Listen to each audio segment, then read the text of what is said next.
Subscribe करें और bell दबाएं ताकि कोई खबर रह न जाए। हसन मुर्तजा साहब, 93 से लेके 96 तक आपकी हुकूमत थी पीपल्स पार्टी की, 2008 से लेके 2013 तक फिर आपकी हुकूमत थी, 2013 से 2018 तक नून लीग की हुकूमत थी, 97 से 99 तक नून लीग की हुकूमत थी। यानी मजमूई तौर पर 1994 में इमरान खान से आप सियासत में आए, उस वक्त से लेके 2018 तक मजमूई तौर पर तकरीबन को 16 साल आप दो पार्टियों की हुकूमत रही। ये फिर क्यों नहीं अलीमा खान साहबा और दरमियान में परवेज मुशर्रफ के 10 साल निकाले ना, वो निकाल के मैंने ये गिननी है ना।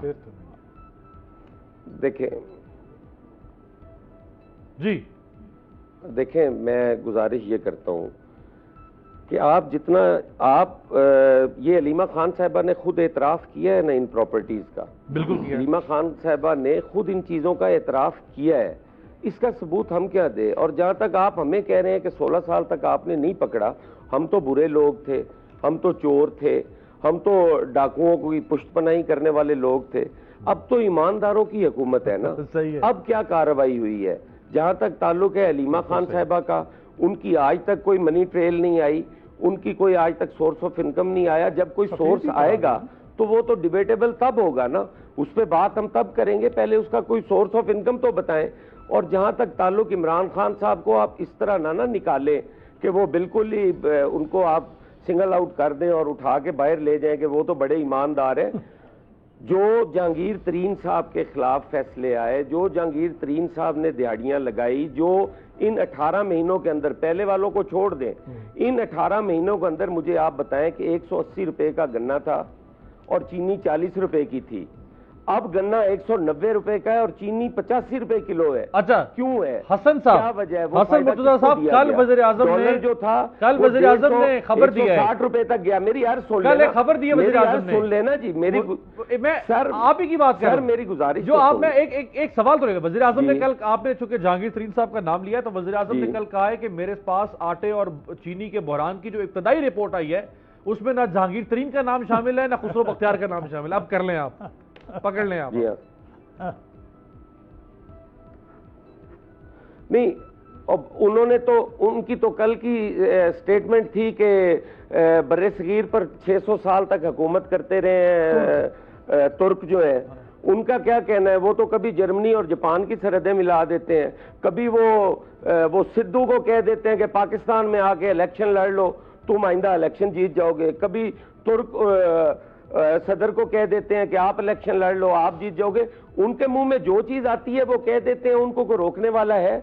उन पे 62-63 लगती ही नहीं है। On the floor of the house वो बात करते हैं, शाम को वो उससे यू टर्न ले लेते हैं, उनके बारे में कोई बात ही नहीं कर सकता। कहते हैं जी वो जैसे भी हो वो ईमानदार है। पहले तो उनकी ईमानदारी का कोई क्राइटेरिया बनाया जाए कि वो ईमानदार किस तरह है।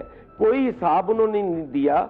जो जहांगीर तरीन का ड्राइवर था, जो उसका कुक था, वो उन घोस्ट अकाउंट्स में उनका नाम भी है, उन पे नामों पे भी अरबों रुपए की ट्रांजैक्शंस हुई हैं।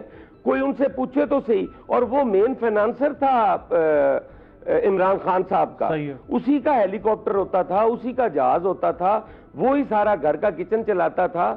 आप कहते हैं कि इमरान खान साहब ईमानदार हैं, ये मुमकिन नहीं है। आप पहले इमरान खान साहब जो हैं वो अपने आप को एहतसाब के लिए पेश करें, अपने आप को क्लियर करवाएं, फिर लोगों पे उंगलियां उठाएं। अब के घर में बैठ के दूसरों को पत्थर नहीं मारने चाहिए। अगर इस तरह की बातें करेंगे तो लोग तो फिर बात करेंगे ना। अहमद जवाद साहब, देखें एक बात तो मैं आप ही के पास आ रहा हूं। देखिए, जो बात हसन मुर्तजा साहब ने की है या सिद्दीकुल फारूक साहब ने की है, देखिए जहांगीर तरीन साहब, इसमें तो कोई दो राय नहीं है या कोई शक कभी है कि जहांगीर तरीन साहब लाइफ टाइम डिस्क्वालीफाई हो चुके हैं पाकिस्तान की सुप्रीम कोर्ट से। इमरान खान साहब उसूलों और अखलाकियात और वैल्यूज और डेमोक्रेटिक वैल्यूज के चैंपियन थे। क्या जरूरी है कि जहांगीर तरीन साहब को आपने पोस्टर बॉय बना के रखना है अपनी हुकूमत का या पार्टी का? भाई, और इस मुल्क में लोग मर गए हैं कि जिनको सामने लाके हुकूमत नहीं चलाई जा सकती या जिनसे मुशावरत नहीं की जा सकती। आखिर एक नायल शख्स को ही क्यों हर हाल में फ्रंट लाइन पर रखना है?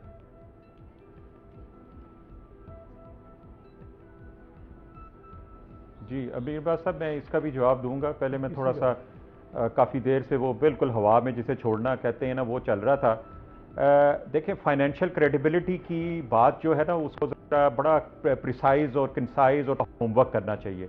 मुर्तज़ा साहब को तो ये भी नहीं पता कि फॉरेन फंडिंग केस जो है उसका ताल्लुक पार्टी से है और जो खैरात और डोनेशंस जो है उसका ताल्लुक शौकत खानम से है, तो वो दोनों चीज़ों को इकट्ठा ही उन्होंने मिक्स किया हुआ था।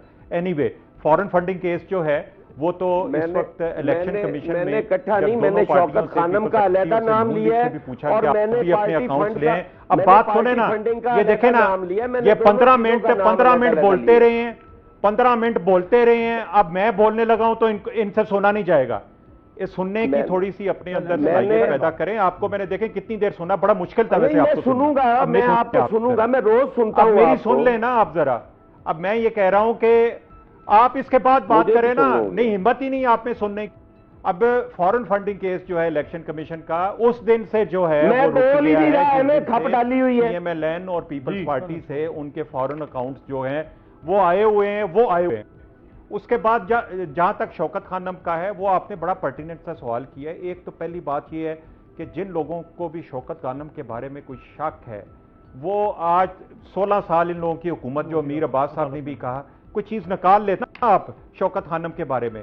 तीसरी चीज अलीमा के हवाले से आप जो बात करते हैं, उनको सुप्रीम कोर्ट ने वहां से उनको रिलीज किया है उनके इस केस से, जिसमें उनकी एक प्रॉपर्टी जो थी जो कि टैक्स के अंदर शो नहीं थी, उसका उन्होंने अपना फाइन दिया है, टैक्स जो कि डबल देना पड़ता है कि अगर आप टैक्स के अंदर शो नहीं करते, उसकी मनी ट्रेल भी दी है और सुप्रीम कोर्ट से उन्होंने अपने केस को क्लोज किया है। इसलिए उनके हवाले से इस वक्त कोई केस अगर कोई था तो फिर ले आते 15-16 साल में, अभी भी कोई नहीं है और ना इससे पहले कभी कोई था। और उनकी एक प्रॉपर्टी जो है सुप्रीम कोर्ट ने उसको खुद अपने ऑर्डर से उसके ऊपर फाइन और जुर्माना करके, क्योंकि उसके ऊपर टैक्स नहीं उसको शो किया गया था।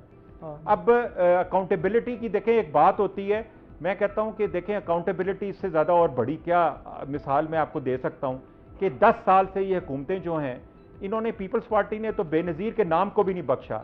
8.5 लाख जो ऐसे लोग हैं जिनको पिछले 10 साल में वजीफे देते रहे हैं, जिनका गुर्बत से कोई ताल्लुक नहीं था, जो सरकारी मुलाजमीन भी थे, जिनके पासपोर्ट भी थे, जो मुल्क से बाहर भी जाते थे, ये सिर्फ PTI की हुकूमत आई तो उसने वो 8.5 लोगों के नाम सामने लेके आए और अब उन सरकारी मुलाजमीन के खिलाफ एक्शन होने शुरू हुए। ये अकाउंटेबिलिटी नहीं है जो PTI ने की है। और जो भी अभी आपने जहांगीर तरीन के हवाले से एक ही जो बार बार एक सवाल किया जाता है, जहांगीर को सुप्रीम कोर्ट ने नाअहल किया, उसके बाद से लेके आज तक जहांगीर तरीन ना तो पार्टी में कोई ओहदा रखते हैं, ना हुकूमत में कोई ओहदा रखते हैं, लेकिन मीटिंग अटेंड करते हैं, ज्यादा क्या चाहते हैं, मीटिंग शेयर करते हैं। मरियम नवाज जो हैं उनको PMLN ने अपना वाइस प्रेसिडेंट बनाया हुआ है, लेकिन उधर एतराज नहीं है। लेकिन जहांगीर तरीन क्या वो गायब हो जाएं? उनका अपना एक रोल है, वो अपनी एक सक्सेस स्टोरी है इंडस्ट्री में। मरियम नवाज साहिबा क्यों अपना रोल अदा करते हैं? नवाज शरीफ साहब पार्टी का लेकिन ना कोई पार्टी का ओहदा है। जहांगीर तरीन साहब में तो बात हुई, नवाज शरीफ पार्टी का उनके खिलाफ कोई अगर करप्शन थी तो ये लोग ले आए ना, अभी भी ले आए। अदालतें खुली हैं, अदालतों में चले गए। हम भी तो पनामा केस जो है अदालतों में लेके गए थे, तो हमने इनिशिएटिव लिया था। तो ये टॉक शोज में जब तक रिव्यू पिटीशन भी नहीं हो जाती ना, तब तक तो उनका जुर्म नहीं कल मुकदमा दायर करें आपने जिसके खिलाफ। दूसरी बात, इन्होंने जो कहा कि जी इमरान खान साहब बड़े फाइनेंशियली बड़े जनाब अली वो ईमानदार हैं, मैं ये कहता हूं पहली बात, करप्शन फाइनेंशियल होती है, मॉरल होती है, इंटेलेक्चुअल होती है। जितने उन्होंने झूठे वादे किए हैं नौजवानों के साथ, इस कौम के साथ, और उस पर यू टर्न लेके कहते हैं बड़ा लीडर यू टर्न लेता है, उन्होंने झूठ बोला तो इंटेलेक्चुअली भी करप्ट है। नंबर 1। नंबर 2, आपने 3 बताए ना, एक इंटेलेक्चुअल, एक मॉरल, एक फाइनेंशियल। मॉरल उनकी करप्शन दुनिया की अदालतों से साबित है कि वो मॉरली भी करप्ट है।